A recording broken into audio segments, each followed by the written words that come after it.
45분의 20에 분모와 분자의 같은 수를 빼고 기하분수로 나타내면 8분의 3이 됩니다. 분모와 분자에서 얼마를 뺀 것입니까? 문제를 해결하기 전에 분모와 분자의 같은 수를 곱해도 분수의 크기는 같다. 확인 한번 해볼까요? 이런 뜻이죠. 2분의 1이 있어요. 그런데 2분의 1에 분모와 분자에 똑같이 3을 곱해봅시다. 그랬을 때 6분의 3이 되는 거죠. 자, 이렇게 분모와 분자에 0이 아닌 같은 수를 곱해도 분수의 크기는 같아요. 2분의 1과 6분의 3은 그 크기가 같다라는 거죠. 자, 분모와 분자를 몇 배 하면 분모 분자의 합과 차도 몇 배가 된다. 확인해 볼까요? 2분의 1이 있습니다. 분모와 분자의 합은 3이고요. 그 차는 2에서 1을 빼니까 1이 되는 거죠.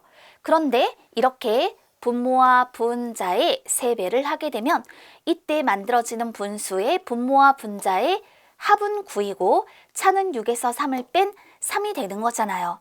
그러면 보세요. 이 경우 분모와 분자의 합과 차도 똑같이 이처럼 3배, 이것도 역시 3배 이렇게 표현이 되는구나 라는 것을 확인해 볼 수 있지요. 자, 문제로 돌아와서 45분의 20의 분모와 분자에서 같은 수를 뺀다라고 얘기를 했어요. 그럼 이렇게 한번 표현을 해볼까요? 45분의 20이 있었는데 45분의 20에 분모와 분자에서 똑같은 수를 뺐다. 이렇게 표현을 해보도록 하겠습니다. 그러면 여러분이 생각해 봐야 될 것이 있어요. 그게 뭐냐? 예를 들어서 우리가 8에서 3을 빼면 5죠. 7에서 2를 뺀 것도 5지요. 무슨 말이냐면 8에서 1만큼을 뺀 수와 3에서 똑같이 1만큼을 뺀 수의 차는 8 빼기 3과 같아지게 된다라는 것을 확인해 볼 수 있거든요. 그래서 여기서는 이렇게 생각을 해볼 수가 있네요. 그러면 45분의 20에서 45에서 20을 빼면 25가 되는 것이고 마찬가지 45에서 동그라미를 뺀 것과 20에서 동그라미를 뺀 것의 차를 구한 것도 역시 25와 같아지게 되는 것이더라. 이렇게 생각을 해볼 수가 있겠네요. 그리고 난 다음 자, 분모와 분자에서 같은 수를 빼고 기하분수로 나타내 주었을 때 기하분수로 나타내 주었을 때 8분의 3이라고 얘기를 하였잖아요. 지금 우리는요. 이렇게 45 빼기 동그라미 분의 20 빼기 동그라미의 분모와 분자의 차가 25가 되는 것을 알았고요. 기하분수로 나타내면 8분의 3인데 이것도 분모에서 분자를 빼면 그 차가 5가 되는구나 라는 것을 알 수 있어요. 그런데 위에서 뭐라고 얘기를 했나요?